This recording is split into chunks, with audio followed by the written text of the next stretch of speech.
So if you're wondering why exactly Tyler would agree to go to the police station if he's not guilty, ironically, the police were honest that day on one of the points. Well, first and foremost, that point is Tyler is not suicidal. He wanted to go to the police station so that he didn't risk accidentally getting shot by the police swarming his home, as I said earlier, in a theatrical arrest setting. But rather confusingly, Nate Brooksby, tells us that Tyler is suicidal. Whatever. Let's just take a listen to what Nate Brooksby said after he had been apprehended. Take a listen. So I get a call from my friend, and his said, "Hey, how you doing?" Good. And it's not, he's been retired a few years. We'll call each other. It's not unusual for me to get a call from him or vice versa. And at 8:02 p.m. he calls me. Hey, I can tell his voice is kind of shaky. So my first thought is, who died? Like who's he going to tell me that died? And then I couldn't fathom what actually came out of his mouth. So he said, "Hey, I know who Charlie Kirk shooter is. I know the family through religious association, and he's in Washington County now, and we're working on trying to get him to come in voluntarily."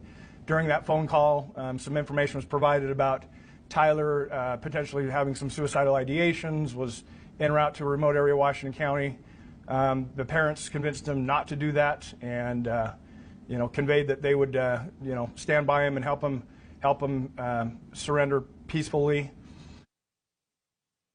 I'm told that's not true. That Tyler was not suicidal at all. He was just confused and didn't want to get shot.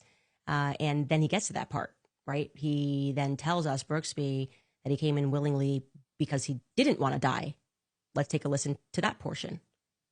Within the hour, my friend drove Tyler and his parents to my office, where he was greeted by plainclothes detectives.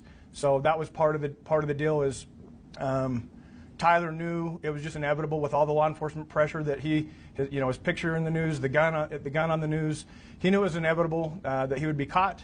He was fearful of a SWAT team hit on his house, or he was fearful of being shot by law enforcement. So part of the negotiation and getting him to bring himself in was that we would treat it as delicate and as soft as possible to make him feel comfortable to where he would show up at my office, and that's exactly what happened. It can't be both.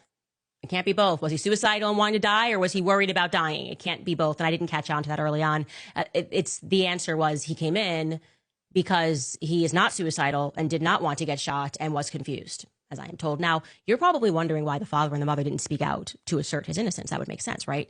Why don't you come right out and dispute everything immediately? Well, interestingly enough, I'm told that it's because the feds told them that if they spoke out, their lives could be at risk. Like they needed to keep things private, and they convinced the family to go into witness